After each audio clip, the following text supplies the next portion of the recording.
Et c'est le débat qui va opposer Raquel Garrido du Parti de gauche de retour de vacances. Bonsoir. Bonsoir, j'étais déjà là samedi soir dernier. Oui, c'est vrai, d'ailleurs. C'est vous qui devez partir en vacances. Oui, ça doit être ça. crois. Marie-Laure Harel de l'UMP, bonsoir. Bonsoir, je partirai bien en vacances moi aussi. Les médecins libéraux, et avec eux les infirmiers, les kinés, etc., sont en grève ce week-end et vont manifester demain. On s'attend à une grosse mobilisation contre le projet de loi santé de celle qu'ils ont baptisée MST, Marisol Touraine, la ministre de la Santé, et notamment son article assez révolutionnaire qui veut généraliser le tiers payant à toutes les consultations. En gros, vous sortirez de chez le docteur ou de chez le kiné, comme vous sortez aujourd'hui d'une pharmacie, c'est-à-dire sans rien payer. Le médecin sera payé directement par la Sécu et par les mutuelles, comme ça se passe dans les pharmacies. Qu'est-ce que vous pensez de cette révolution, Marie-Laure Harel?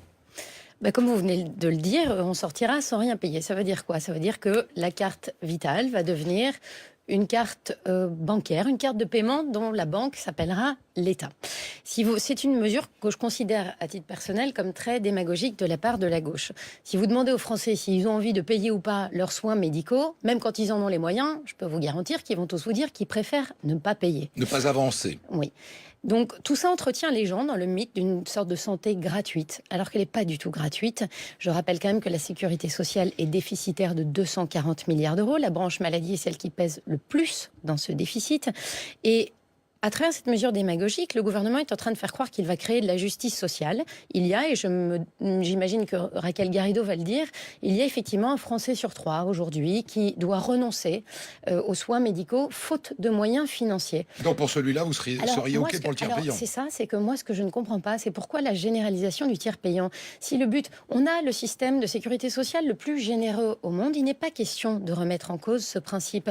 Mais si le but, c'est de garantir cette solidarité, aider les gens et d'aider les gens qui n'ont pas les moyens de se payer des soins médicaux, pourquoi est-ce qu'on ne limite pas la généralisation du tiers payant à ce tiers de Français qui n'a pas les moyens de se payer des soins médicaux? Ça, c'est ma première question. La deuxième, et elle n'est pas négligeable, c'est que c'est une source de contraintes très conséquentes pour les médecins. D'abord, il y a la dévalorisation de leur métier. On peut considérer que tout ce qui est gratuit n'a pas de valeur, on peut en profiter, on en abuse, etc. On manque cruellement de médecins aujourd'hui. Je ne sais pas si c'est le meilleur moyen de valoriser leur fonction. Ça induit une lourdeur administrative qu'il ne faut pas ignorer du tout. Beaucoup de données à collecter, à communiquer. Ça induit pour eux aussi des risques d'impayés pour toute erreur, triche ou irrégularité dans le dossier des patients. Ça induit des retards dans les paiements. La caisse primaire d'assurance maladie met des semaines, voire des mois parfois à les rembourser. Donc si c'est 100% de leurs soins, imagine dans quelle situation ils peuvent se trouver. Il y a beaucoup de contentieux aujourd'hui avec la sur le même caisse primaire sujet, pas d'assurance sur la maladie. même longueur d'onde, bien sûr. Non, mais vraiment, je trouve que cette façon de culpabiliser les malades, ça n'a aucun sens dans une société civilisée. On doit pouvoir se soigner, accéder aux soins. Et vous savez-vous que les virus, eux, s'en fichent de savoir si les gens sont pauvres ou riches. Si vous ne soyez pas tout le monde, c'est un problème que vous avez pour tout le monde. Donc aujourd'hui, moi, je défends les pauvres et vous les riches. Non. Moi, ce que je vous dis, c'est que vous êtes démagogique parce que vous venez de dire à l'instant que vous vouliez qu'on ne fasse pas croire que la santé était gratuite. Or, le sujet qui est sur la table, c'est pas de savoir si la sécurité sociale va payer ou pas les médecins, c'est quand elle va les payer. Puisque la seule chose qui est proposée, c'est que les patients n'avancent pas. Ben non, puisque vous faites comme ça, vous annoncez des chiffres alarmistes sur le trou de la sécurité sociale et de la santé, ce qui est bien normal, puisque la santé, ça coûte. C'est pas alarmiste, c'est la vérité. Les 240 milliards d'euros de déficit donc de la Sécu. Oui, mais en l'occurrence, là, ce qui est sur la table, c'est la question d'avancer ou pas de payer ou pas les médecins, ou pas de payer ou pas la santé. Vous n'êtes pas d'accord qu'on devrait avancer seulement pour les personnes les plus nécessiteuses, celles qui ne peuvent pas s'offrir des soins? Vous êtes contente d'avancer à des milliardaires, par exemple, vous qui êtes du front de gauche? Cette démagogie, mais c'est en fait n'importe quoi. Vous savez très bien qu'il y a effectivement, vous le reconnaissez vous-même, il y a des gens qui ne vont pas se soigner parce qu'il y a ce petit truc à avancer. Bon, voilà, cette petite somme à avancer, c'est un problème de santé publique. Et moi, je suis pas d'accord avec cette résistance de la part de certains médecins, pas tous. Je rappelle qu'il y a quand même des médecins généralistes qui, eux, sont très contents du système. Alors, il y a bien un truc que Marisol Touraine a réussi, c'est à mettre d'accord tous les syndicats de médecins cette fois-ci. Alors qu'ils s'entendent très mal le reste du temps. Non, sur le principe du tiers payant, vous avez le syndicat. Ils n'ont pas tous manifesté. Le syndicat des médecins généralistes qui est tout à fait partant sur la question, sur le principe du tiers payant, qui considère que c'est un droit. En revanche, là où il pointe des problèmes problématique, c'est sur le fait que tant qu'en fait il y a un paiement à l'acte, comme on dit, il faut qu'il y ait un guichet unique, c'est-à-dire qu'il ne faut pas que le médecin se retrouve avec d'un côté la Sécu, de l'autre côté les 600 complémentaires, et ils veulent que ce soit la Sécu qui parle aux Répondez à complémentaires. la critique symbolique qui est la sienne quand elle dit, au fond, ça va Ah oui, donner c'est l'impression gratuit. que ça ne coûte rien. Voilà, tout ce qui est gratuit est dévalorisé. Et ben moi, je suis pas d'accord avec cet argument. D'ailleurs, je suis même pour que les premiers mètres cubes d'eau soient gratuits. Je suis pour que l'air là que vous avez, il est gratuit. Laissez-moi vous dire que les Ça jours de tombe bien, pic, c'est déjà les le jours de cas, pic je de pollution, vous vous dites pas l'air est dévalorisé. En fait, il faut qu'on comprenne, commence à mais comprendre. attendez, les il y a pics de pollution, la ça coûte très gratuité. cher, je vous Au signale, en contraire, termes c'est les de choses santé, les plus notamment. importantes qui doivent être gratuites, voyez-vous. Ça- L'amour, c'est gratuit et c'est très important. Vous voyez, donc cet argument, pour moi, ne tient pas. Aujourd'hui, il y a un vrai problème de santé publique. Il y a de moins en moins de places, de moins en moins d'unités, de moins en moins de lits. Marisol Touraine vient d'annoncer encore un plan d'économie avec 3 milliards d'économies d'ici 2017. On pense qu'il va y avoir 22 000 suppressions d'emplois à l'hôpital. Il y a des situations alarmantes. Les personnels sont épuisés. Il y a des suicides. En fait, on n'arrive pas à soigner les gens comme il faut. On n'arrive pas à assurer. Franchement, il y a un problème. Or, là, on est focalisé sur la question de la À généralisation. votre avis, elle Alors, va moi, tenir, je voudrais- elle va dommage. tenir, Marisol Touraine, à votre avis, sur ce coup-là? Moi, je me mets un billet qu'elle cède dans la semaine. C'est parfaitement possible, vous savez, ils Mais ont tout ça, cédé attendez, mais- vis-à-vis des pigeons, etc. Dès que les milieux d'affaires ou des lobbies se mettent en mouvement, on viendra sur les cigarettiers ensuite, ils cèdent. Bon, moi je dis non, il faut se placer là du point de vue de l'intérêt général, c'est-à-dire du point de vue du juste patient. terminer sur un 10 dernier point. Vous, à gauche de manière générale, Front de gauche, Parti socialiste, etc. Je crois que vous êtes les seules personnes qui n'avaient pas compris qu'aujourd'hui, l'heure est quand même à l'économie et pas à la dépense excessive.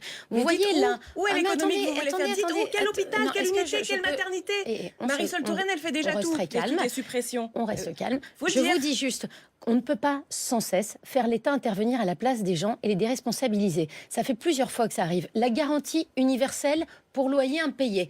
Idée de Madame Cécile Duflot. Votre locataire ne paie pas, l'État va le faire. Attendez, Madame revenez au médecin. Attendez, Alors, laissez-moi proposez finir. qu'on ne rembourse Laissez-moi pas finir. aux médecins. Madame Najat 10% de leur Vallaud-Belkacem. revenu est donné S'il vous forfaitairement plaît, par non, la mais je sécurité pense que vous rendez le sociale. débat très désagréable. là. on parle de la santé. Madame Najat Vallaud-Belkacem, garantie de l'État pour pension alimentaire impayée pour les parents divorcés. Vous êtes divorcé, vous ne payez pas votre pension alimentaire, l'État va le faire. Et voilà maintenant, Madame Marisol Touraine avec la généralisation du tiers payant. Vous avez les moyens de vous offrir des soins, mais vous voulez pas le faire, vous voulez pas avancer. Eh ben l'État va le faire. Allez, à votre le deuxième place. sujet. Ça va dans un très mauvais Le sens. deuxième sujet est aussi inspiré de la loi santé de Marisol Touraine. Il s'agit de l'imposition qui a été décidée par le gouvernement du paquet de cigarettes neutres en France. On serait le deuxième pays au monde à l'adopter après l'Australie. Donc il n'y aurait plus de logo. L'Irlande, je crois. Le nom de la marque serait écrit en tout petit, puis il y aurait une très grosse photo sur plus de 66% de la surface du paquet de tumeurs et autres joyeusetés des cancers liés au tabac.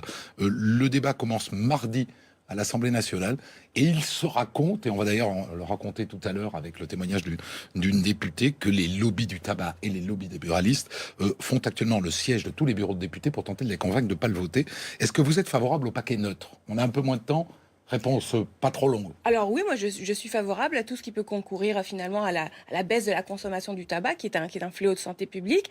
Je préviens néanmoins qu'effectivement il y aura une bataille rude face aux cigarettiers. Si on regarde ce qui s'est passé en Australie, il y a eu des actions en justice vraiment multiformes, avec y compris l'utilisation de ce qu'on appelle les accords bilatéraux de protection des investissements pour initier des actions en arbitrage. C'est ce qui arrivera en France si la France persiste avec cette idée de ratifier le grand marché transatlantique, qui est un accord de protection des investissements entre les États-Unis et la France, c'est-à-dire que le paquet neutre, on ne pourra pas le faire s'il y a le Il grand sera marché attaqué en tout cas devant la justice. devant les arbitres, ça prendra des années. Donc, et parce qu'ils ont un argument, ils disent c'est de l'expropriation indirecte. Vous voyez, c'est-à-dire j'ai une propriété intellectuelle, j'ai une marque, si je peux pas la mettre, vous m'expropriez de façon indirecte. C'est une notion de droit qui a été utilisée dans l'arbitrage et qui prouve bien que on peut pas avoir une vision sacrée de la propriété privée. La propriété privée, elle existe, il faut la protéger, mais elle a une limite, c'est l'intérêt général, en l'occurrence la santé publique. L'avocate que vous êtes pense que la France perdra. Non, je pense qu'il faut résister. Il faudra se battre. Après, vaut mieux avoir des gens comme nous au gouvernement si on veut résister dans ce genre de configuration, et surtout ne pas ratifier le grand marché transatlantique, c'est ça qui est le plus important. Marie-Laure Harel. La Fumeuse. Merci de le préciser. Moi, j'ai plein d'autres choses à vous raconter, si vous voulez.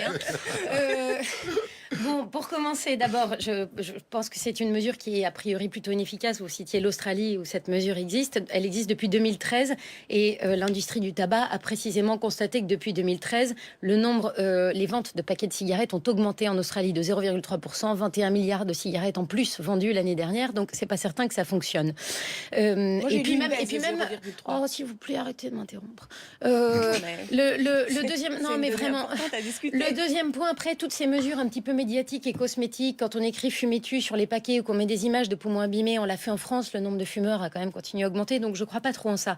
Moi, là où je pense qu'il faut vraiment accomplir un travail, je pense qu'il y a un vrai travail d'information à accomplir vis-à-vis des fumeurs. Vous disiez que je suis fumeuse, et ben je vais vous dire, en tant que fumeuse, moi j'ai été très touchée par des spots publicitaires qui sont passés à la rentrée au mois de septembre. Il y a 15 millions de fumeurs en France. Je pense que les 15 millions de fumeurs français ont pu se retrouver dans ces spots publicitaires Qui disaient quoi ? où on voyait par exemple une mère de famille qui mourait à l'hôpital suite de maladies liées au tabac, etc. C'était vraiment des spots très touchants. Et ben, de la même manière qu'on peut faire des spots, par exemple pour les accidents de la route, la sécurité routière, etc., ils étaient très percutants. Ça a duré 2 semaines. Je pense qu'il faut peut-être développer ça. Et surtout, pour moi, là où il y a un point d'action essentiel, c'est plus facile, à mon avis, d'empêcher des jeunes de commencer à fumer que de faire des fumeurs de longue durée arrêter de fumer. Et au niveau des jeunes, vous voyez, par exemple, je pense que cette loi, elle n'est pas à jeter à tout point de vue au niveau du tabac. Elle prévoit notamment l'interdiction de fumer dans des voitures en compagnie d'un mineur de moins de 12 ans. Ça, c'est bon bien. Sens. Il faut réduire l'exposition au tabagisme Vous pensez qu'il faut une loi passif. Et qu'il faut une loi pour empêcher de fumer dans les voitures avec ses propres enfants ? Oui, écoutez, moi je peux vous dire que j'ai quelqu'un de ma famille, l'une de mes tantes qui fumait, j'étais en voiture avec elle quand elle fumait, quand j'étais petite et qu'elle venait me chercher à l'école. Il y a d'autres questions qu'on peut se poser, par exemple, vous voyez, les policiers viennent parler de la drogue dans les écoles.